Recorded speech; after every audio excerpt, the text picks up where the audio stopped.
नमस्कार दोस्तों, स्वागत है हमारे YouTube channel lit math lab पर। हमने इससे पहले रिलेशन की थ्योरी पढ़ चुके हैं और उसके बाद हमने कुछ क्वेश्चन किए थे, थोड़ा सा कॉन्सेप्ट को और अच्छे से समझा था। और अब हम जो 1.1 एक्सरसाइज है उसमें जो बाकी के क्वेश्चंस हैं उनको कंप्लीट करेंगे। ठीक है, तो चलिए शुरू करते हैं। हम ध्यान से एक एक क्वेश्चन को कम्प्लीटली कॉन्सेप्ट के साथ समझने की कोशिश करेंगे। ठीक है, चलिए। क्वेश्चन 3 तो कहता है कि check whether the relation R defined in the set 1 2 3 4 5 6 as R equals to A B such that B equals to A plus one is reflexive symmetric और ट्रांजिटिव। मतलब हमको एक रिलेशन दे रखा है, ये R equals to A B such that B equals to A plus one. ये हमको दे के रखा रिलेशन किस सेट पे डिफाइन है। ये एक बहुत ही छोटा सा सेट है, तो उसका रोस्टर फॉर्म हम बिल्कुल बना सकते हैं। तो मैंने आपको बताया था कि जब भी रोस्टर फॉर्म बनाना पॉसिबल हो, बहुत ही छोटा सेट हो, तो आप रोस्टर फॉर्म बनाएं, जिससे कि आपको रिफ्लेक्सिव, सिमेट्रिक और ट्रांजिटिव तीनों साथ में दिख जाता है। लिखने का तरीका मैंने आपको पहले बता दिया है, जिसे ने भी नहीं देखा है वो हमारा पुराना लेक्चर जाके देख सकता है। तो मैं इसमें सीधा आपको कॉन्सेप्ट के हिसाब से क्वेश्चन कैसे करना है वो दिखाऊंगा।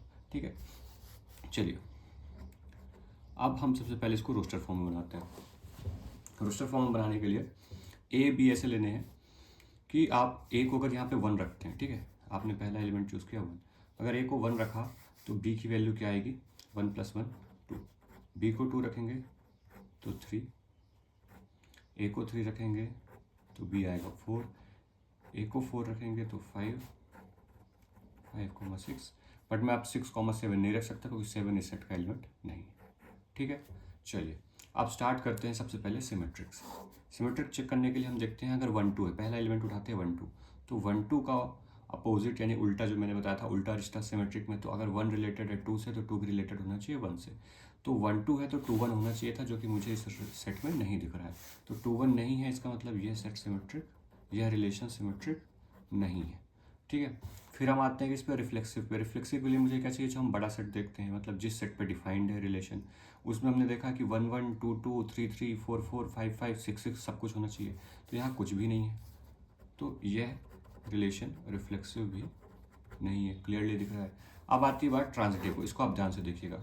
अब 1 2 है, 2 से ये खत्म हो रहा है और 2 से ये शुरू हो रहा है। ठीक है, 2 पे खत्म 2 से शुरू, तो हमें दूर का रिश्ता चाहिए 1 3 1,3 होना चाहिए। 1 3 है क्या, नहीं है रिलेशन के अंदर 1 3, तो यह ट्रांजिटिव भी नहीं होगा। ठीक है, आई होप मुझे आपको ये क्वेश्चंस के सॉल्यूशन समझ में आ रहे होंगे। ठीक है, चलिए आगे देखते हैं।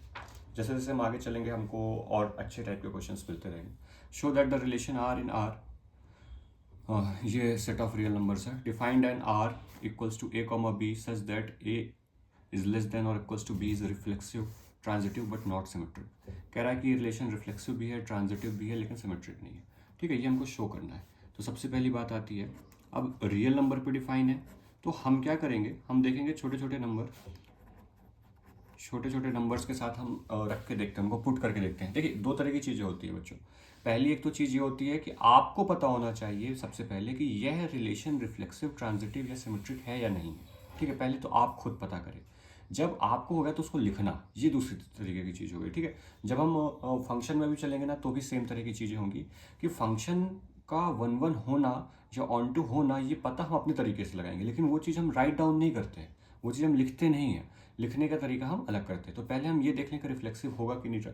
अच्छा, अब जब सेट बड़ा है आर है, तो हम 1 रख के देखें सेटिस्फाई हो रहा है, 2 रख के देखें सेटिस्फाई हो रहा है, 3 रख के देखा सेटिस्फाई हो रहा है, तो फिर हमें ना काउंटर एग्जाम्पल ढूंढना होता है। काउंटर एग्जाम्पल से मेरा मतलब है कि कोई एक ऐसा नंबर जो इस चीज़ को सेटिस्फाई ना कर रहा हो। ठीक है, तो अगर कोई एक ऐसा नंबर हम ढूंढ पाते हैं तो हम बता सकते हैं कि हाँ ये चीज़ सिमेट्रिक नहीं है या रिफ्लेक्सिव नहीं। एक भी नंबर हमें मिल गया ऐसा, एक भी कंडीशन, क्योंकि पूरे के पूरे आर पे डिफाइन है वो। ठीक है, तो हम सारे नंबर्स लेने के लिए फ्री हैं, सारे रियल नंबर्स लेने के लिए हम फ्री हैं। तो हमने दिखाया कि नहीं भाई, हमने सोचा सोचा सोचा और हमको 2 नंबर्स ऐसे मिल गए या 3 नंबर ऐसे मिल गए जो कि शो कर रहे हैं, क्लियरली शो कर रहे हैं कि ये 3 नंबर तो इस आर की डिफिनेशन को फॉलो नहीं कर रहे हैं। ठीक है, तो फिर हम कह देंगे कि वो प्रॉपर्टी जो भी है, रिफ्लेक्सिव है या ट्रांजिटिव या सिमेट्रिसिटी, जो भी प्रॉपर्टी है वो फॉलो नहीं हो रही है। ठीक है, जैसे इस क्वेश्चन में है, हमने रख के देखा 1 1,1, तो क्या मैं 1,1 को 1 इज लेस देन 1 लिख सकता हूँ? लिख सकता हूँ। 2,2, तो क्या मैं इसको 2 इज लेस देन 2 लिख सकता हूँ? बिल्कुल लिख सकता हूँ। ठीक है, 3,3 को भी मैं 3 मतलब अगर मैं रिफ्लेक्सिव रिलेशन बनाना चाहूँ तो मैं a, लूँ, ये सारे रियल नंबर्स के लिए है, और इसको मैं ऐसा लिख सकता हूँ, क्योंकि इसका मतलब होता है a इज लेस देन और इक्वल्स टू a, जो कि सही है ना, क्योंकि इक्वल्स टू का भी साइन तो आ रहा है और इक्वल्स टू, तो इक्वल्स टू का भी साइन आ रहा है और a इक्वल तो होगा ही होगा। तो ये रिफ्लेक्सिविटी की इस प्रॉपर्टी को फॉलो करता है, मतलब ये रिलेशन रिफ्लेक्सिव तो है, ये मुझे क्लियरली दिख रहा है। ठीक है, अब बात आती है ट्रांजिटिविटी। तो ट्रांजिटिव में करके देखा, मैंने बोला कि एक नंबर लिया मैंने 1, 2, तो क्या आया 1 इज लेस देन और इक्वल्स टू 2, ठीक है सर सही है। और दूसरा लिया मैंने 2, 3, तो क्या आया 2 इज लेस देन 3। तो अपने आप मुझे पता है कि 1 अगर 1 छोटा है 2 से और 2 छोटा है 3 से, तो 1 भी छोटा होगा 3 से, मतलब 1, 3 भी आएगा। तो ट्रांजिटिविटी भी तो फॉलो कर रहा है। तो क्या मुझे ऐसे नंबर मिल रहे हैं जो कि ट्रांजिटिव ना हो? ठीक है, अच्छा चलो मैं उल्टा करके देखूँ 2, 1, तो इसका मतलब होता है 2 इज लेस देन 1। तो सर ये तो एलिमेंट ही नहीं आएगा ना, ये एलिमेंट तो आएगा ही नहीं रिलेशन के अंदर, क्योंकि ये तो पहली ही प्रॉपर्टी नहीं फॉलो कर रहा है, ये फॉलो ही नहीं कर रहा है इस प्रॉपर्टी को। तो इसलिए 2, 1 तो आएगा नहीं, हमको ऐसे नंबर ही लेने पड़ेंगे 1, 2, और 1, 2 के बाद अगर मुझे ट्रांजिटिविटी चेक करना है तो उसके लिए मुझे 2 से स्टार्ट होने वाला कोई भी नंबर लूँगा, लेकिन 2 के साथ मैं वापस 1 नहीं ले सकता, क्योंकि 2, 1 लूँगा तो वो इसका एलिमेंट ही नहीं होगा, तो मुझे 2, 3 ही लेना पड़ेगा या फिर 2.5 लेना पड़ेगा। अगर मैं 2.5 लेता हूँ स्टिल ये ट्रांजिटिविटी का प्रॉपर्टी को सेटिस्फाई करता है। इसका मतलब क्या हुआ कि ये हमें ऐसा कोई नंबर नहीं मिल रहा है सब में। अच्छा हम फ्रैक्शन में भी देख सकते हैं कि अगर हमने लिया 1 और फिर हमने लिया 3/2, ठीक है, बेसिकली इट्स 1.5, तो ये लिया। अब ये बिल्कुल पहली बार सेटिस्फाई कर रहा है, क्यों? क्योंकि 1 छोटा है 3/2 यानी 1.5 से। अब मैंने लिया 3/2, 5/2, ठीक है, तो 1 और 5/2 का अगर मैं रिलेशन देखूँ तो यही रिलेशन बनेगा। ठीक है, इसका मतलब ये भी ट्रांजिटिविटी का फॉलो कर रहा था। हम पॉइंट में ले लें, फ्रैक्शन में ले लें, मुझे दिख रहा है कि सारे के सारे रियल नंबर्स के लिए ये फॉलो हो रहा है, इसलिए ये रिलेशन ट्रांजिटिव भी होगा। क्लियर है इतनी बात? अब आती बात सिमेट्रिक की। सिमेट्रिक क्यों नहीं होगा? बिल्कुल सही बात है, अगर मैंने 1, 2 ही लिया है तो ये तो फॉलो कर रहा है सर, और 2, 1 लिया तो 2 इज ये, अब ये गलत चीज़ लिख दी सर, 2 ना तो बराबर है 1 के, ना ही 2 1 से छोटा। इन दोनों ने अब ऐसा लिखते हैं कि लेस देन और इक्वल्स टू, इसका मतलब होता है कि या तो लेस देन होगा या तो इक्वल्स टू होगा, दो में से कोई एक भी चीज़ फॉलो हो सकती है।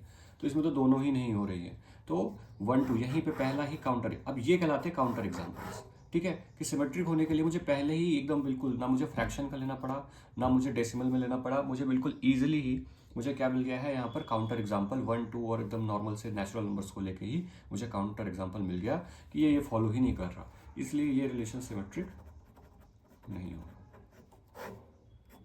ठीक है, ये बात समझ में आई? तो आप एक एक करके देखें सारों को। आप पहले चाहे तो सिमेट्रिक को भी चेक कर सकते हैं, बाद में ट्रांजिटिव को, बाद में रिफ्लेक्सिव को, आप कैसे भी कर सकते हैं। मैंने यहाँ पे रिफ्लेक्सिव पहले लिखा था तो पहले चेक कर दिया, फिर ट्रांजिटिव लिखा था तो ट्रांजिटिव चेक किया, फिर सिमेट्रिक लिखा था सिमेट्रिक चेक किया। आप चाहे तो अपने ऑर्डर से चेक कर सकते हैं और बता सकते हैं कि कौन सा रिलेशन रिफ्लेक्सिव है, कौन सा रिलेशन ट्रांजिटिव और सिमेट्रिक है, ऐसा है। ठीक है, आप उसका नेचर डिफाइन कर सकते हैं। बस आप एक एक चीज़ को लेकर दिमाग में चले कि रिफ्लेक्सिव की डिफिनेशन क्या होती है, ट्रांजिटिव की क्या होती है और सिमेट्रिक की क्या होती है। कंसेप्ट क्लियर रहेगा तो आप बहुत आसानी से कर लेंगे। चलिए अगले क्वेश्चन पे चलते हैं। Question number 5, check whether the relation in set R, ये फिर सेट ऑफ रियल नंबर है, डिफाइंड एज आर, ये रिलेशन वाला आर है, is equals to A B such that A is less than और equals to B cube, is reflexive, symmetric और transitive. अब इसमें चेक करने का बोला है, इसमें शो दैट का नहीं है। देखिए कहीं ना कहीं शो दैट वाले जो क्वेश्चन होते हैं वो ईजी होते हैं, क्योंकि हमको पता रहता है शो दैट में हमको शो करना होता है, तो वो उसमें हमको पता रहता है कि कौन सा रिलेशन क्या है, लेकिन जब चेक करने के लिए तो हमें उसके बारे में कोई भी जानकारी नहीं है, तो हम चेक करते हैं। चलिए हम पहले रिलेशन को एक बार यहाँ फिर से लिख लेते हैं, A comma B such that A is less than B cube.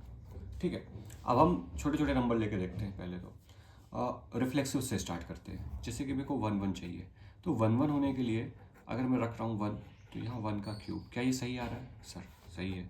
फिर अगर मैं 2, 2 लेता हूँ तो 2 मैंने यहाँ रखा और 2 क्यूब, यानी 2 इज लेस देन और इक्वल्स टू 8, ये भी सही हो रहा है।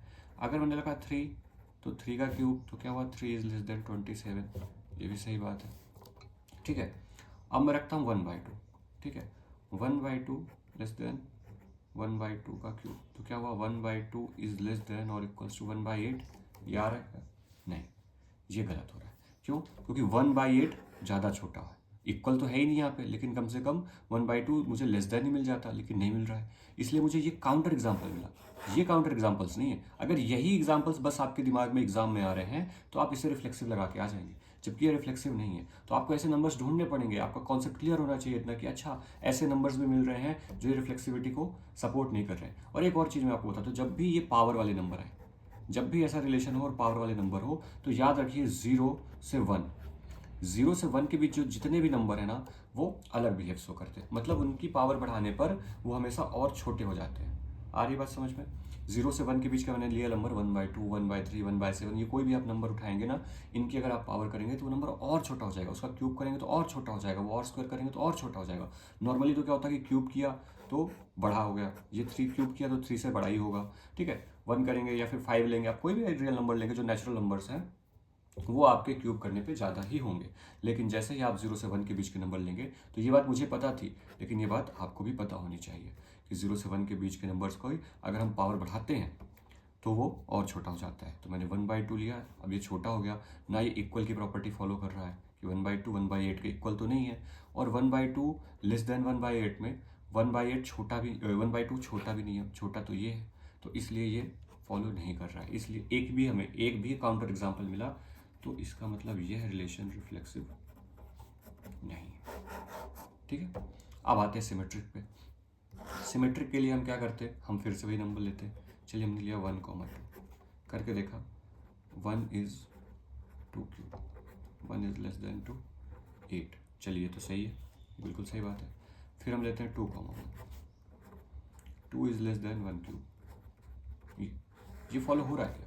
हमने बिल्कुल स्टार्टिंग के 2 नंबर नेचुरल नंबर्स लिए जो सबसे इजी माने जाते हैं किसी भी कैलकुलेशन के लिए, और वहीं पे मुझे मिल गया कि एक तरफ तो फॉलो हो रहा है, 1 2 तो इस आर के अंदर आएगा, लेकिन ये 2 1 नहीं आएगा। तो जब 1 2 आ रहा है और 2 1 नहीं आ रहा है, इसका मतलब ये सिमेट्रिक नहीं होगा। क्लियर है इतनी बात? ठीक है, ये सिमेट्रिक भी नहीं होगा। अब आती है बात ट्रांजिटिव की। चलिए ट्रांजिटिव चेक करते हैं। ट्रांजिटिव चेक करने के लिए हमको 2 पेयर बनाने पड़ते हैं जो इसको फॉलो कर रहे हैं, इस रिलेशन। तो अब हमें ऐसे नंबर फाइंड करने हैं जो ट्रांजिटिव के लिए काउंटर एग्जाम्पल का काम करें, ठीक है। तो हमने ऐसे नंबर फाइंड करने के लिए हमने क्या किया, सपोज दैट मैंने लिया, यहाँ पर जगह नहीं है, ऐसे ही बता देता हूँ। ट्रांजिटिव अब हम चेक करेंगे। अब ट्रांजिटिव चेक करने के लिए हमें 3 नंबर चाहिए, तो हम 3 नंबर कौन कौन से लेंगे। पहले मैंने लिया 3,3/2, ठीक है। अब क्या ये फॉलो कर रहा है, 3 इज लेस देन और इक्वल्स टू 3/2 का क्यूब, तो यस ये फॉलो कर रहा है। फिर हम लेंगे दूसरा नंबर 3/2, 6/5, तो ये भी इस रिलेशन को 6/5 का क्यूब फॉलो कर रहा है। अगर आपको ये कन्फ्यूजन है कि कैसे फॉलो कर रहा है, तो आप करके देख सकते हैं कि 3 इज लेस देन 3 का क्यूब 27, 2 का क्यूब 8, और इसको इससे डिवाइड करेंगे तो 8 3 ज़ा 24, 3 टाइम्स जाएगा और पॉइंट में कुछ आएगा, तो 3 इज लेस देन और equals to 3 point something. Similarly यहाँ पे भी आपको नहीं समझ में आ रहा है तो आप ऐसा करके देख सकते हैं कि 6 का क्यूब 216 और 5 का क्यूब 125, और ये है 1.5, तो इसको करेंगे तो ये भी जो है तो 1.5 से थोड़ा सा ऊपर जाएगा, तो ये भी जो है तो फॉलो कर रहा है। बट ट्रांजिटिव के लिए हमें दूर का रिश्ता चाहिए, मतलब 3 एंड 6/5 का रिश्ता चाहिए। तो जैसे ही हम 3 और 6/5 को रिलेशन के अंदर डालेंगे तो 3 इज लेस देन 6/5 का क्यूब, ऐसा करेंगे तो ऐसा नहीं हो पाएगा, ठीक है। क्यों? क्योंकि 3 इज नॉट लेस देन 216, 125, क्योंकि जैसे मैंने बताया 1.6 या 7 के समथिंग कुछ है, ठीक है। तो इस तरीके से ये रिलेशन ट्रांजिटिव भी नहीं होगा, ठीक है। तो हमें पता चला कि क्वेश्चन नंबर 5 जो है ना ही वो रिफ्लेक्सिव है, ना सिमेट्रिक है, ना ही वो ट्रांजिटिव है। क्लियर है? चलिए आगे चलते हैं क्वेश्चन नंबर 6 पे। क्वेश्चन नंबर 6 क्या कहता है, show that the relation R in the set 1 2 3 given by R equals to 1 2 2 1 is symmetric but neither reflexive not transitive. अब इसमें शो क्या करना है, ये तो क्लियरली दिख रहा है आपको कि 1 2 है, एक ही एलिमेंट है, 1 2 का उल्टा 2 1 है, इसका मतलब सिमेट्रिक है, और कोई एलिमेंट ही नहीं है जिसका हमको उल्टा रिश्ता चाहिए, ठीक है। रिफ्लेक्सिव नहीं है क्योंकि रिफ्लेक्सिव होने के लिए हमें रिलेशन में क्या क्या चाहिए था, 1,1 भी चाहिए था, 2,2 भी चाहिए था, और 3,3 भी चाहिए था, जो कि नहीं है, इसलिए रिफ्लेक्सिव नहीं है। और ट्रांजिटिव भी नहीं है, क्यों? क्योंकि 2 पे ख़त्म है और ये 2 से शुरू है, तो दूर का रिश्ता मुझे क्या मिला, 1 1, तो 1 1 होना चाहिए था, जो कि नहीं है, तो ये ट्रांजिटिव भी नहीं है। क्लियर हो गया है? इतनी बात अब तो धीरे धीरे समझ में आने लगेंगी चीज़ें, ठीक है। Show that the relation R in the set A of all the books in a library of a college given by R equals to XY such that X and Y have the same number of pages is an equivalence relation. Equivalence relation क्या कहलाता है? जो relation symmetric भी हो, reflexive भी हो और transitive भी हो, है ना, तीनों का तीनों अगर हो तो उसको हम कहते हैं इक्विवेलेंस रिलेशन। तो अब देखिए क्या कह रहा है कि आपके बुक्स, आपके कॉलेज की लाइब्रेरी में जो बुक्स हैं, ठीक है, उनका सेट लेना है, सारी बुक्स हैं, और उनमें से जो रिलेशन है वो किसका है? X and why have the same number of pages. मतलब अगर एक्स कॉमा वाई में रिलेशन में रख रहा हूँ, मतलब किसका क्या हुआ कि एक्स ऐसी बुक है जिसके number of pages suppose that N है, तो वाई के भी नंबर ऑफ पेजेस कितने होंगे? एन होंगे। तो अगर एक्स वाई है तो आप खुद बताएं क्या वाई एक्स नहीं होगा? ठीक है, क्योंकि अगर इन दोनों का इक्वल नंबर ऑफ पेजेस है तो इन दोनों के भी तो इक्वल नंबर ऑफ पेजेस है। ऑर्डर सेम चेंज करने से क्या हो जाएगा? इसका मतलब ये रिलेशन सिमेट्रिक तो है। ठीक है, अब हम आते हैं बात रिफ्लेक्सिव में। तो अगर मैं बोलूँ एक्स एक्स, दोनों बुक मैंने सेम बुक उठाई, ठीक है, सपोज दैट एक बुक की 4 कॉपीज रखी हुई है वहाँ पे, और दोनों बुक मैंने जो है तो सेम उठाई। तो जब सेम बुक उठाई है मैंने, तो उनके जो नंबर ऑफ पेजेस है वो भी तो सेम होंगे। तो इस तरीके से यह रिलेशन रिफ्लेक्सिव भी हो जाएगा, है ना। क्या इसका कोई काउंटर एग्जाम्पल है? नहीं है। ऐसा हो ही नहीं सकता कि दोनों सेम बुक उठाने के बाद नंबर ऑफ पेजेस डिफरेंट हो, नहीं है। ठीक है, अब आती है बात ट्रांजिटिव की। ठीक है, ट्रांजिटिव के लिए मैंने बोला कि एक्स कॉमा वाई ये बुक उठाई, इसमें 180 पेजेस है, इसमें भी 180 पेजेस है।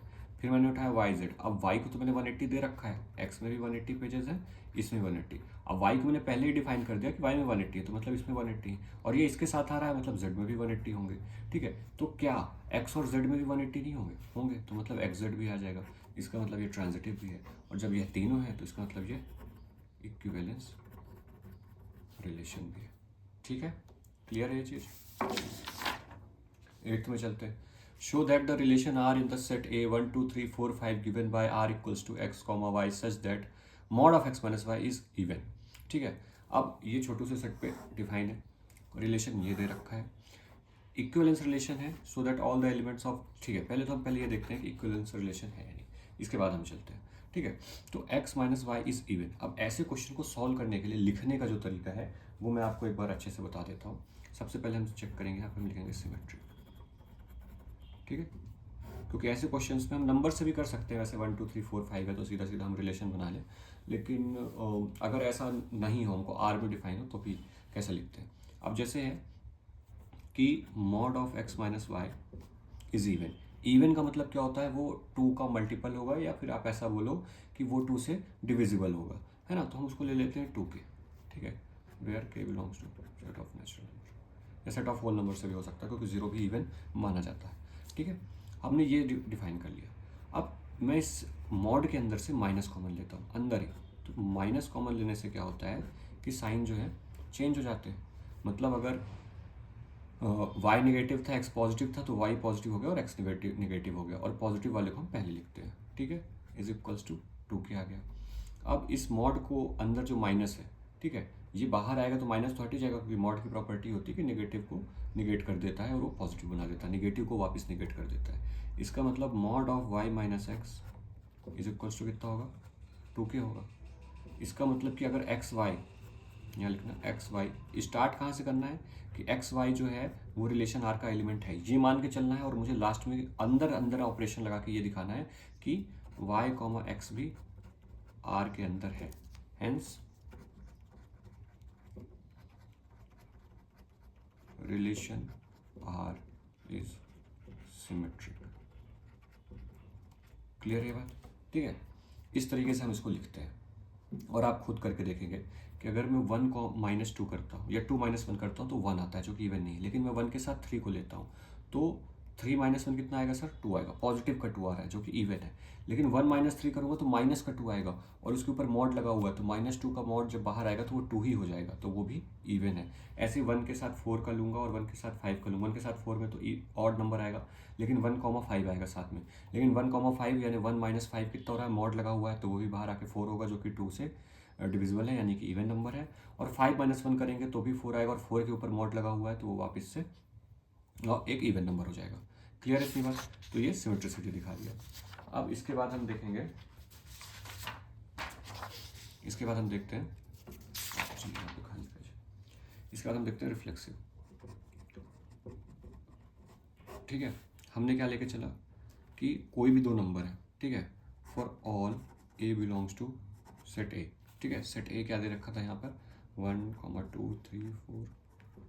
अब मैं कोई भी दो नंबर लूँगा और मॉड ऑफ ए माइनस ए कितना आएगा, हमेशा ज़ीरो आएगा, और ज़ीरो क्या होता है, ज़ीरो को हम क्या मानते हैं, इवन नंबर मानते हैं।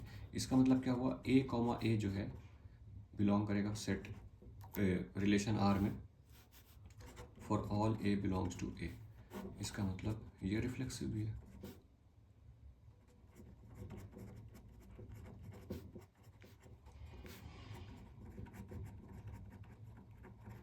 ये रिफ्लेक्सिव भी हो गया।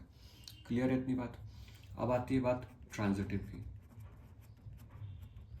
ठीक है। ट्रांजिटिव है क्या, तो पहले हम पता करते हैं फिर हम देखने की कोशिश करेंगे। तो सीधी सी बात है, अगर मैं 1, 3 का पेयर लेता हूँ जो कि एक इवन नंबर देता है मुझे, और फिर मैं 3, 5 का लेता हूँ जो कि इवन नंबर मुझे देता है, तो क्या मैं 1, 5 लूँगा तो वो इवन नहीं आएगा, आएगा, क्योंकि 1 - 5 भी -4 आता है जो कि इवन है, और ऊपर तो मॉड लगा ही रखा है, ठीक है। तो ये मुझे पता चल गया कि ये ट्रांजिटिव तो होगा। अब इसे हम लिखेंगे कैसे, हमने माना कि x, y belongs to r and y, z belongs to r, ठीक है। अब हमने ये मान लिया कि दो कंडीशन हम मान के चलते हैं ट्रांजिटिव में, और तीसरी वाली हमें प्रूव करनी होती है। इस चीज़ का मतलब क्या होता है सर, कि mod of x - y is equals to 2k, क्योंकि इवन है। इस चीज़ का मतलब क्या होता है sir, y - z mod of y - z equals to 2k। ये दोनों मान लिया, इसको मैंने मान लिया फर्स्ट इक्वेशन, इसको मान लिया सेकंड। अब हम क्या करेंगे, एडिंग क्वेश्चन 1 एंड 2 ऐड करके देखो, mod of x - y plus mod of y - z equals to 2k। 2k कितना हो जाएगा, ऐड होके 4k हो जाएगा, ठीक है। अब इनको हम 2 मिनट के लिए मॉड से निकालते हैं बाहर। अब वैसे तो मॉड में जब निकालते हैं तो आपको पता दो तरीके से मॉड से बाहर आती है चीज़, एक निगेटिव एक पॉजिटिव। लेकिन अगर हम पॉजिटिव लेके चल रहे हैं तो हम दोनों को ही पॉजिटिव लेके चल रहे हैं, ठीक है। मतलब यहाँ पे y छोटा नंबर है, यहाँ पे z छोटा नंबर है, ठीक है। तो हमने इसको पॉजिटिव के फॉर्म में दोनों को निकाला, plus y - z equals to 4k। तो यहाँ क्या होगा, y से y कैंसिल हो जाएगा, कितना बचेगा, x - z equals to 4k, ठीक है। अब x - z equals to 4k आ गया, तो ये भी तो इवन है। चलिए अच्छा, दोनों तरफ मॉड लगा देता हूँ, इधर मॉड लगा तो इधर भी मॉड लगेगा, ठीक है। तो ये भी तो इवन है, ठीक है। क्यों, क्योंकि x - z अगर कोई नंबर 4 से डिविजिबल है तो वो 2 से तो होगा ही होगा। तो इसका मतलब ये नंबर भी क्या हो गया, आपका इवन नंबर हो गया। और जब ये इवन नंबर हो गया मतलब x, z जो है वो रिलेशन R के अंदर आएगा, ठीक है। जब हमने ये लेके चले थे और हम यहाँ पर हमारे पास x, z R पे आ गया, इसका मतलब हम क्या लिखेंगे, hence relation R is transitive, ठीक है। इस तरीके से ये रिलेशन जो है जब रिफ्लेक्सिव भी है, ट्रांजिटिव भी है और सिमेट्रिक भी है, तो relation R is an equivalence relation, इतना लिखते हैं, ठीक है। ठीक है, ये हमारा क्वेश्चन का फर्स्ट पार्ट हुआ है यहाँ तक। अब आता है, show that all the elements of 1, 3, 5 are related to each other and all the elements of 2, 4 are related to each other but no element of 1, 3, 5 is related to any element. Basically ये equivalence class की बात कर रहा है, ठीक है। Equivalence class मैंने तुमको बताया था कि इक्विवेलेंस क्लास क्या होती है। इक्विवेलेंस क्लास में हम क्या करते हैं कि अगर x के हम इक्विवेलेंस क्लास ले रहे हैं तो इसके अंदर ऐसे a आएंगे जो कि सच दैट रिलेटेड होंगे x से, ठीक है। तो हम इसको इक्विवेलेंस क्लास बनाते हैं। इसकी दो प्रॉपर्टीज होती हैं कि अगर x और y दो इक्विवेलेंस क्लास है तो या तो x और y में कुछ भी कॉमन नहीं होगा, ठीक है, और अगर कॉमन हुआ तो फिर वो दोनों इक्वल ही हो जाएंगे। वही सेम चीज़ यहाँ पे कह रहा है कि 1, 3, 5 सारे के सारे एक दूसरे से रिलेटेड है। मतलब जो 1 की क्लास है वही 3 की क्लास है, वही 5 की क्लास है, ठीक है। And all the elements of 2, 4 are related to each other, जो 2 की क्लास है वही 4 की क्लास है। बट नो एलिमेंट ऑफ 1, 3, 5, मतलब 1, 3, 5 वाली इक्विवेलेंस क्लास और 2, 4 वाली इक्विवेलेंस क्लास में कुछ भी कॉमन नहीं है, ठीक है। No element of this is related to this, okay. चलिए, तो इसको शो करने के लिए हम क्या करेंगे, हमने लिया 1 की क्लास लेंगे हम पहले, तो 1 की क्लास मतलब कि 1 से कौन कौन रिलेटेड है, तो 1 के साथ 1 रिलेटेड है क्योंकि 1 माइनस 1 0 होता है जो कि इवन है। 1 से 3 रिलेटेड है क्योंकि 1 माइनस 3 माइनस 2 आता है जो कि इवन है। और 1 के साथ 5 आएगा, क्यों, क्योंकि 1 माइनस 5 4 होता है, -4 होता है जो कि इवन है। सिमिलरली हम 3 की इक्विवेलेंस क्लास लेंगे, तो 3 के एलिमेंट क्या क्या आएंगे, 3 के साथ 1 भी आएगा क्योंकि 1 माइनस 3 या 3 माइनस 1 इवन आता है, 3 माइनस 3 0 होता है जो कि इवन है, 3 माइनस 5 माइनस 2 है जो कि इवन है। सिमिलरली 5 की क्लास लूँगा तो 5 की क्लास में भी यही तीनों एलिमेंट आ जाएंगे, ठीक है, क्योंकि 5 माइनस 1 जो है तो इवन आता है, 5 माइनस 3 भी इवन आता है, 5 माइनस 5 भी इवन आता है। अब मैं 2 की इक्विवेलेंस क्लास लूँगा, 2 की इक्विवेलेंस क्लास लूँगा तो 2 के साथ 2 आ जाएगा और 2 के साथ 4 आ जाएगा, क्योंकि 2 minus 2 0 even, 2 minus 4 minus 2 even. 4 की इक्विवेलेंस क्लास लूँगा तो क्या आएगा 2, क्योंकि 4 माइनस 2 इवन, 4 माइनस 4 इवन, ठीक है। तो इस तरीके से मुझे दिख रहा है कि 135 इसके जो एलिमेंट 135 की क्लास है वही उसमें तीनों एलिमेंट आ रहे हैं और ये 2 4 के एक ही क्लास आ रही है, मतलब 2 4 एक दूसरे से रिलेटेड है लेकिन ये नहीं, ये कहलाती है इक्विवेलेंस क्लास। ओके,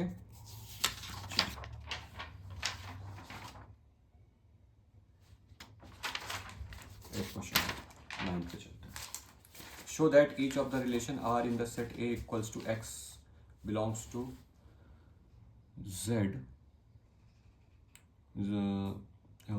इंटीजर का सेट है 0 से लेकर 12 तक, given by R equals to A B such that A mod of A minus B is a multiple of 4, ठीक है। अब 0 से 12 तक के मतलब आपका पूरा होल नंबर्स का इंटीजर्स का सेट है, 0 1 2 3 4 5 6 7 8 9 10 11 12। अब इसका पहला क्वेश्चन ट्राई करते हैं फटाफट, वीडियो की लेंथ ज़्यादा ना हो इसका भी ध्यान रखना है मुझे। अगर क्लास ऑफलाइन क्लास होती है तो उसमें हम आराम से टाइम दे पाते हैं, बट ऑनलाइन में ज़्यादा लंबा क्लास नहीं होना चाहिए, ठीक है। A minus B is a multiple of 4, इसको हमने लिख लिया, A minus B is a multiple of 4। अब मॉड लगा हुआ है मतलब निगेटिव साइन की हमें प्रॉब्लम नहीं है, तो हम क्या करेंगे कि सबसे पहले एलिमेंट लिया 1 के साथ अगर हम 1 लेते हैं तो क्या आएगा 0, 0 को हम 4 का मल्टीपल कह सकते हैं।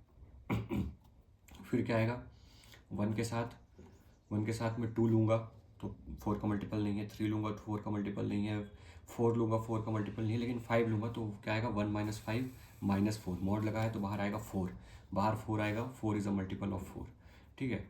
फिर इसी तरीके से 1 के साथ मैं 9 लूँगा और 1 के साथ 13 जाएगा जो कि मैं लूँगा नहीं।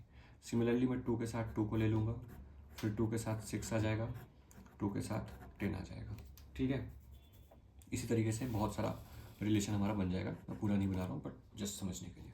अब स्टार्ट आती है, सबसे पहले बात स्टार्ट होती है कहाँ से, सिमेट्रिक से, ठीक है। ध्यान से देखते चलिएगा, सिमेट्रिक। तो आप खुद बताएं कि अगर 1 5 है तो क्या 5 1 नहीं होगा, मॉड लगाए ना सर, तो 1 माइनस 5 अगर -4 आ रहा है जो कि मल्टीपल है 4 का, तो 5 माइनस 1 तो क्या आएगा 4 आएगा, उसके बाहर मॉड लगाएंगे तो भी बाहर 4 ही आएगा, तो इसलिए वो भी 4 का मल्टीपल होगा, मतलब ये सिमेट्रिक तो होगा, ठीक है।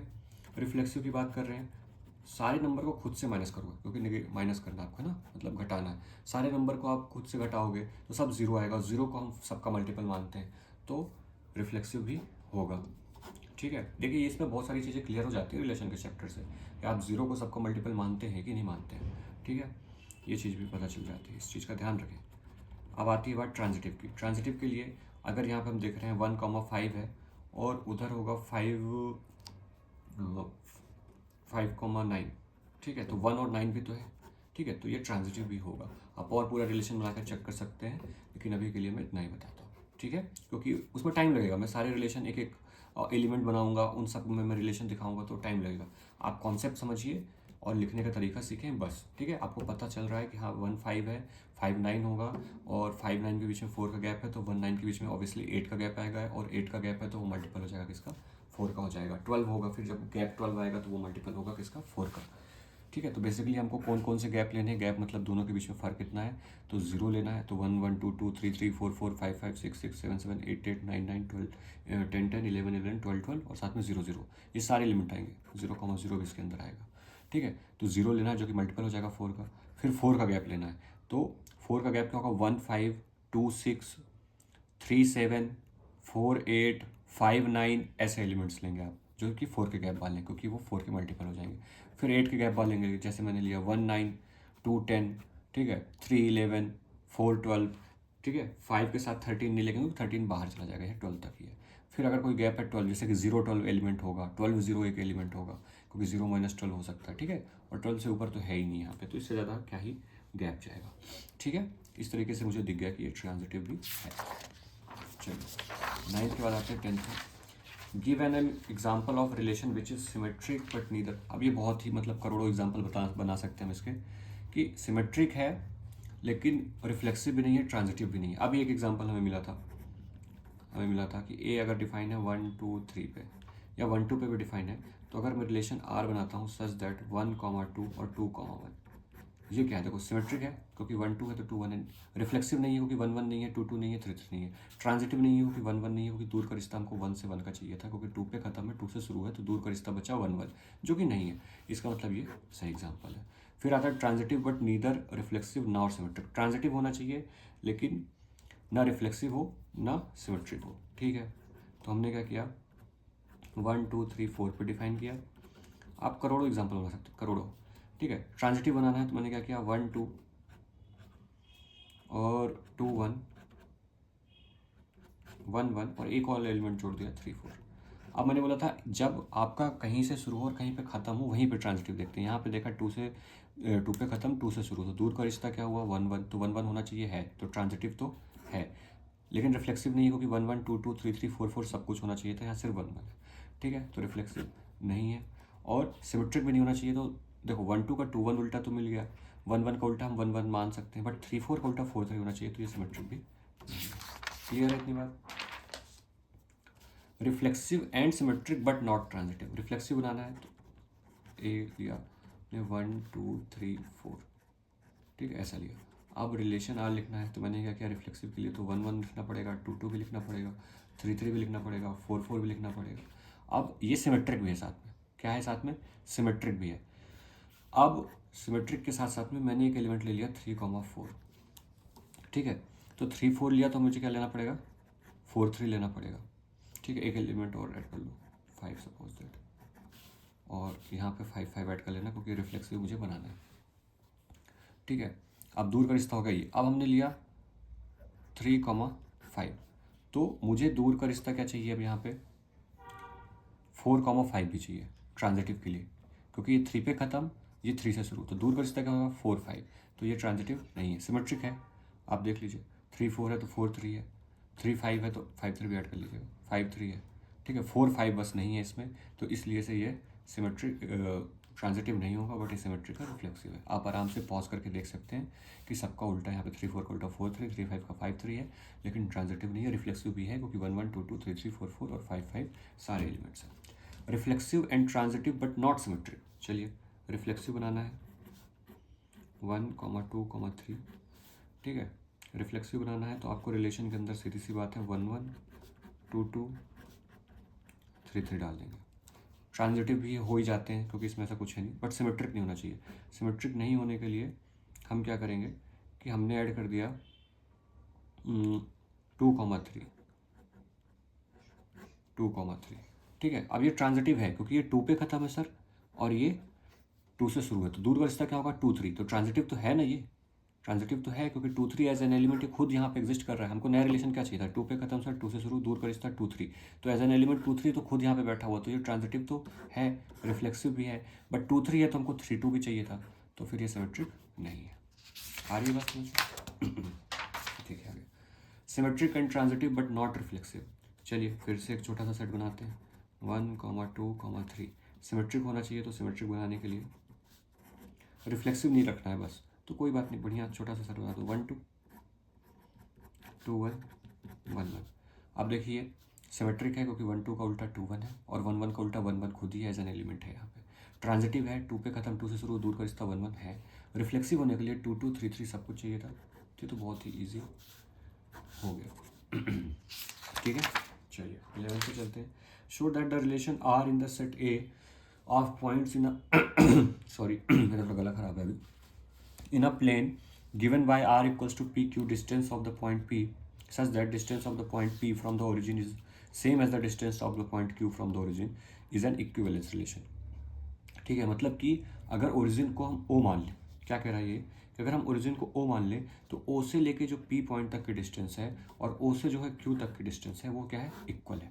तो इस तरह के पी क्यू हमको लेने हैं सेट के अंदर।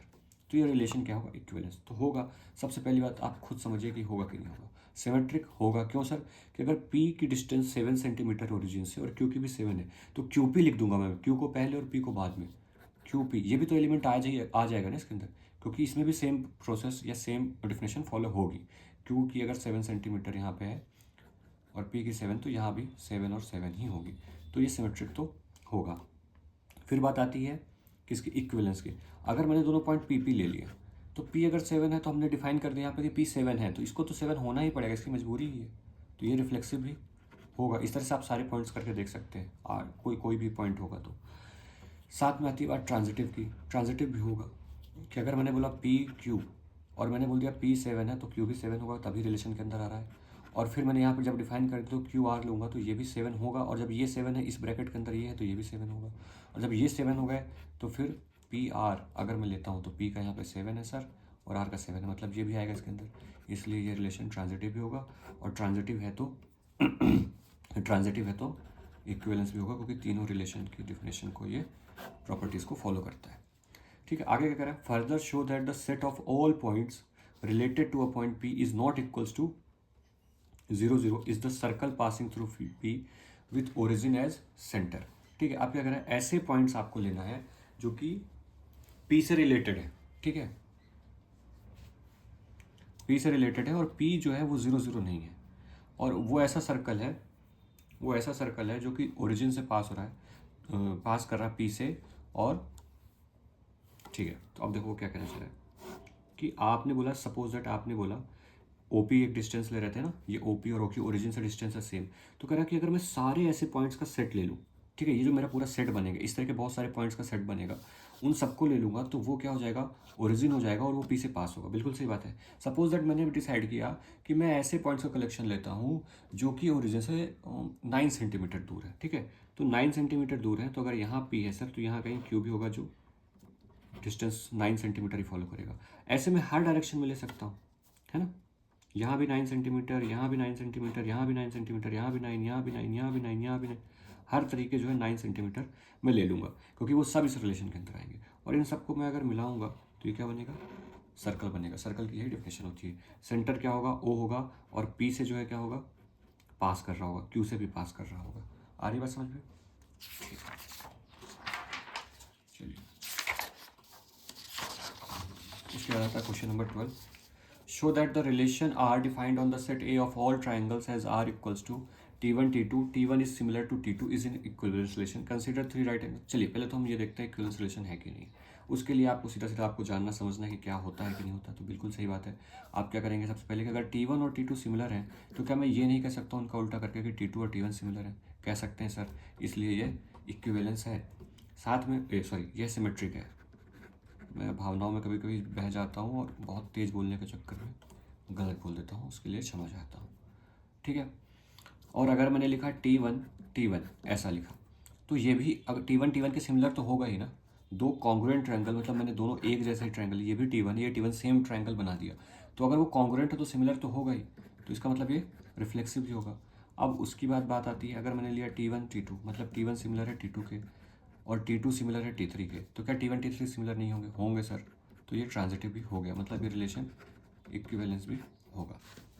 ठीक है, आप क्या कह रहा, कंसिडर 3 राइट एंगल ट्रायंगल्स। अच्छा, लिखने का तरीका मैं पहले एक्सप्लेन कर चुका हूँ, आप देख सकते हैं।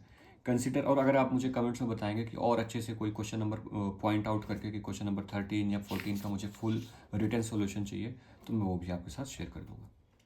Consider 3 right angle triangles T1 with sides 3, 4, 5, T2 with sides 5, 12, 13 and T3 with sides 6, 8, 10 which triangles among T1 T3 are related। अभी बताना है कि इनमें से 3 राइट एंगल हैं, इनमें से कौन से जो है तो रिलेटेड है आपस में। तो हमको क्या ना, सिमिलर देखना। सिमिलर की प्रॉपर्टी क्या होती है कि जो साइड्स होती हैं सेम रेशियो में होती हैं, है ना। आपको एक बार मैं सिमिलर की डेफिनेशन बता देता हूँ। अगर ये A है, ये B है, ये C है, ये P Q R है, तो AB upon P Q is equals to A C upon P R is equals to B C upon Q R, ये आता है। ठीक है, तो यहाँ पे हमको देखेंगे तो 3 का मल्टीपल 6 है, 4 का मल्टीपल 8 है, 5 का मल्टीपल 10 है, मतलब ये वाला साइड और ये T1 is related to T3 क्योंकि T1 के हैं और T3 के हैं। अब T2 को देखो, 3 से 5 जा रहे हैं, 4 से 12 जा रहे हैं, 5 से 13 जा रहे हैं, कोई पैटर्न नहीं बन रहा है। 3/5 is not equals to 4/12 and 5/13। तो T1 और T2 तो आपस में सिमिलर नहीं है। 5 और 12 इसको देखते हैं, 5/6, 12/8, 13/10। ये भी जो करेंगे तो ये सेम रेशियो नहीं आएगा, इक्वल्स नहीं आएगा, तो इसलिए ये नहीं, केवल T1 और T3 क्या है और रिलेटेड है, मतलब T1, T3 belongs to relation R। ठीक है। इसको मैं थोड़ा सा और अच्छे से बता देता हूँ, शायद मैं बहुत तेज चल रहा हूँ। 3/5 is equals to 4/12 is equals to 5/13 करूँगा तो ये तीनों इक्वल नहीं आएंगे क्योंकि ये तो कैंसिल होकर 1/3 बचेगा ना, और यहाँ से और कुछ कैंसिल नहीं हो रहा है। सिमिलरली अगर मैं 5/6, 12/8, 13/10, ये भी सेम नहीं है। ठीक है, ये कैंसिल हो जाएगा 4 से, ये नहीं होगा, इससे ज़्यादा फर्दर कैंसिल ये भी नहीं, तो ये भी इक्वल नहीं है। लेकिन 3/6, 4/8 और 5/10 लूँगा तो ये भी आएगा 1/2, ये भी कैंसिल होकर आएगा 1/2 और ये भी कैंसिल होकर 1/2, इक्वल आ जाएगा। इसका मतलब T1 is related to T3।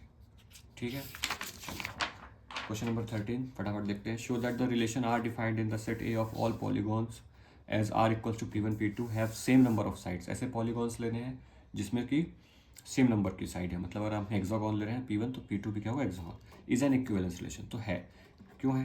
क्योंकि P1 P2 को अगर मैं लिख रहा हूँ कि ये हेक्सागोन है और P2 भी हेक्सागोन है, तो मैं P2 P1 लिखूंगा तो भी तो ये रिलेशन के अंदर आएंगे क्योंकि P2 भी हेक्सागोन है, P1 भी हेक्सागोन है, हेंस इट इज सिमेट्रिक। इसी तरीके से रिफ्लेक्सिव P1 P1 बिल्कुल दोनों हेक्सागोन है तो ये रिफ्लेक्सिव भी होंगे। ट्रांजिटिव अगर P1 P2 मैंने लिए हैं, दोनों हेक्सागोन है, और P2 P3 लिए हैं तो मैंने बोल दिया ये भी हेक्सागोन है, तो P1 P3 भी तो हेक्सागोन है, तो ये भी ट्रांजिटिव होगा। ठीक है, और जब ये तीनों है तो क्या होगा, इक्विवेलेंस होगा, ये हमको पता ही है। ठीक है, what is the set of all elements in A related to the right angle triangle T with sides 3, 4, 5। अब राइट एंगल है, ठीक है, हाँ, what is the set of all elements 3, 4, 5 है, लेकिन हमको यहाँ पे क्या कह रहा है, बस have same number of sides, length से लेना देना नहीं है। अब ट्राइंगल है तो ट्राइंगल अगर T है तो हमको बताना है T से कौन कौन रिलेटेड होगा, तो कोई मतलब नहीं है कि उसकी साइड्स क्या है, राइट एंगल है, कोई फर्क नहीं पड़ता, सेट ऑफ ऑल ट्राइंगल्स हो जाएगा क्योंकि हमको केवल सेम नंबर साइड चाहिए इसमें फिट होने के लिए, इस डिफिनेशन में होने के लिए क्या चाहिए, सेम नंबर ऑफ साइड। तो अगर T हम कह रहे हैं कि साइड है 3, 4, 5 और राइट एंगल का ट्राइंगल है, तो हमें फ़र्क नहीं पड़ता कि राइट एंगल का है कि साइड क्या है, उसके साथ में सारे ट्राइंगल, क्योंकि अगर मैं 1, 2, 3 ले रहा हूँ साइड तो हमको सिमिलर नहीं बताना है, हमको सिर्फ ये बताना है कि सेम नंबर ऑफ साइड। तो 3, 4, 5 हो, चाहे 1, 2, 3 हो, चाहे राइट एंगल हो, चाहे आइसोसेलेस हो, कैसा भी ट्राइंगल होगा, सेम नंबर साइड्स तो होंगी ना, 3 साइड्स तो होंगी ना उसमें। तो इसलिए इस T से अगर मैं सेट बताऊँ what is the set of all elements, तो वो सेट कौन सा होगा, सेट ऑफ ऑल ट्राइंगल्स हो जाएगा। ठीक है, चलिए नेक्स्ट चलते हैं। 14 late L be the set of all lines in XY plane and R be the relation in L defined as R equals to L1 L2 is parallel to L2, show that R is find the set of all lines related to Y equals to 2x plus 4। चलिए, अब पहले तो equivalence दिखाना है, तो कैसे होगा कि अगर L1 पैरेलल है L2 के तो आपको पता है कि L2 भी पैरेलल होगा L1 के, मतलब ये सिमेट्रिक है। इसके बाद रिफ्लेक्सिव, हर लाइन को मैं उसके खुद के पैरेलल कह सकता हूँ, क्या कह सकता हूँ sir, L1 is parallel to L1, क्योंकि क्या मतलब होता है कि पैरेलल की डेफिनेशन थी जो आपस में 0 डिग्री का एंगल बनाए, तो ये लाइन खुद के पैरेलल है क्योंकि खुद के साथ कितने डिग्री का एंगल बनाएगी, 0 डिग्री का एंगल बनाएगी, तो इसलिए हम रिफ्लेक्सिव भी इसको कहेंगे। ट्रांजिटिव L1 पैरेलल है L2 के और एक लाइन है L2 पैरेलल है L3 के, तो L1 भी पैरेलल होगी L3 के, L1 L2 है, L2 L3 है, तो L1 L3 भी पैरेलल होगी। ठीक है, इसलिए ये ट्रांजिटिव भी है, और जब तीनों है तो बच्चों ये क्या हो जाएगा, रिफ्लेक्सिव रिलेशन हो जाएगा। ठीक है, तो यहाँ से अगर L1 L2 है पैरेलल आपस में, तो L2 L3 भी आपस में पैरेलल है, तो L1 L3 भी आपस में पैरेलल होंगे, जिस वजह से ये रिलेशन ट्रांजिटिव हो जाएगा। और जब सिमेट्रिक, रिफ्लेक्सिव और ट्रांजिटिव तीनों है तो ये फिर क्या हो जाएगा, इक्विवेलेंस रिलेशन हो जाएगा। ठीक है, अब ये कह रहा है set of all lines related to the lines y equals to 2x plus 4। ठीक है, अब ऐसी लाइंस का सेट बताना है जो कि इससे रिलेटेड हो, मतलब इस लाइन के क्या हो, पैरेलल हो। ठीक है, पैरेलल लाइन का मतलब होता है उनके बीच में 0 डिग्री, मतलब स्लोप सेम हो। ठीक है, स्लोप क्या होता है कि अगर ये लाइन है, ठीक है, अब उसका स्लोप क्या है, ये थीटा x एक्सिस के साथ है ना, इसका स्लोप m, हम 11th में पढ़ते हैं, तो अगर इसके मैं पैरेलल लाइन खींचूंगा तो वो भी तो थीटा डिग्री बनाएगा, मतलब स्लोप क्या होगा, सेम होगा एन। तो हम जनरली क्या लिखते हैं इक्वेशन, एक होता है y equals to M X plus C, sorry अब इसमें m क्या होता है, स्लोप होता है। तो यहाँ पे स्लोप कितना है बच्चों, 2 है, स्लोप कितना है 2। c क्या होता है, y इंटरसेप्ट, y इंटरसेप्ट क्या है यहाँ पे 4 है। तो अगर मैं लिखूँ y equals to 2x plus C और c जो इंटरसेप्ट है, तो ये क्या, अगर मैंने 2 यहाँ पे डिफाइन कर दिया मतलब कि स्लोप तो सेम कर दिया। तो इस तरह की यहाँ पे c पे कुछ भी वैल्यू डालो, आपको जितनी लाइंस मिलेंगी वो क्या होंगी, सारी की सारी पैरेलल होंगी किसके, इस लाइन के, मतलब इस लाइन से क्या होंगी, रिलेटेड होंगी।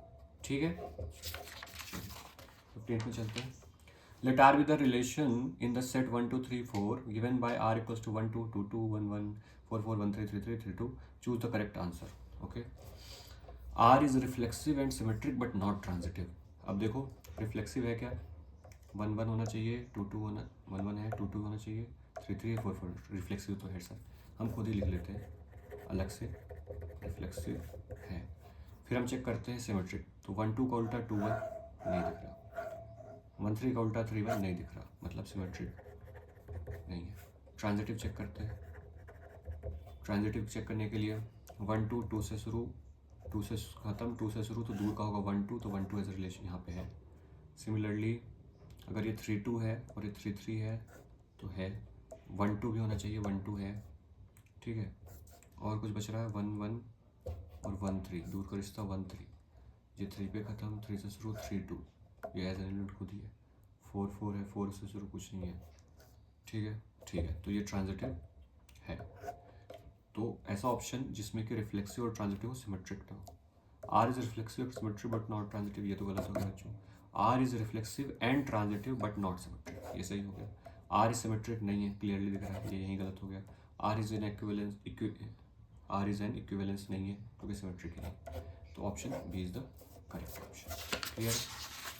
अब आता है 16th में, let R be the relation in the set in given N, sorry in नहीं है, एन है, एन मतलब set of natural number, given by R equals to A B, A equals to B minus 2, B is less then 6। Choose the correct answer. तो क्या 2,4 आएगा, तो मैं अगर यहाँ पे 2 रखता हूँ ए की जगह और बी की जगह 4, तो 2 इज इक्वल्स टू 4 माइनस 2, सही है, ये तो आएगा। 3,8 रखूँगा, तो अगर यहाँ 3 रखता हूँ इज इक्वल्स टू 8 माइनस 2, क्या ये सही है, नहीं ये गलत है, क्योंकि 8 माइनस 2 6 हो जाता है, 3 इज नॉट इक्वल्स टू 6, तो ये तो नहीं आएगा। 6,8 तो 6 इक्वल्स टू 8 माइनस 2, ये सही है, लेकिन b की वैल्यू मुझे क्या रखनी है, 6 से छोटी 6 से बड़ी रखनी है। ओके, तो सॉरी, तो यहाँ पे b की वैल्यू मैंने 8 रखी है, तो ये वाला सही है। d रखूँगा, d में क्या है, a की वैल्यू 8 रखी, 7 माइनस 2, 7 माइनस 2 तो कितना होता है, 5 होता है, और 5 8 के इक्वल है, ये भी गलत है। और 2,4 भी गलत है, क्योंकि b की वैल्यू मुझे 6 से बड़ी रखनी है, b की वैल्यू 6 से छोटी है, ठीक है। मतलब आप तो ऐसा देखो कि 6 से बड़े में केवल ये 3 ऑप्शन थे, इन तीनों में से फॉलो कौन सा हो रहा है, सी ऑप्शन हो रहा है, तो it is a right answer. ठीक है, आपको ऐसे भी आना चाहिए, कभी भी ऐसा MCQs आए ना तो आप ऐसा सीधा सिर्फ सही आंसर नहीं देखें। यहाँ पे ये भी सेटिस्फाई हो रहा था, but b is greater than 6 बोला है, अगर ये नहीं होता तो ये भी सही आंसर होता। तो आप आंसर को सच में ये भी देखेंगे कौन से गलत है, ठीक है। कई बच्चे जल्दीबाजी में ये, अरे ये तो सही हो रहा है, 2 इक्वल्स टू 4 माइनस 2 सही आ रहा है, लेकिन b इज़ ग्रेटर देन 6 बोला है, ना कि लेस देन। ओके, ठीक है, चलिए उम्मीद करता हूँ आपको सारे क्वेश्चन समझ में आए होंगे। और अगर आपके पास कोई सजेशन है या कोई आपको डाउट है, कोई क्वेरी है, तो आप मुझे कमेंट्स में पूछ सकते हैं और कोई सुझाव भी मुझे दे सकते हैं। लिट मैथ लैब से जुड़े रहने के लिए धन्यवाद।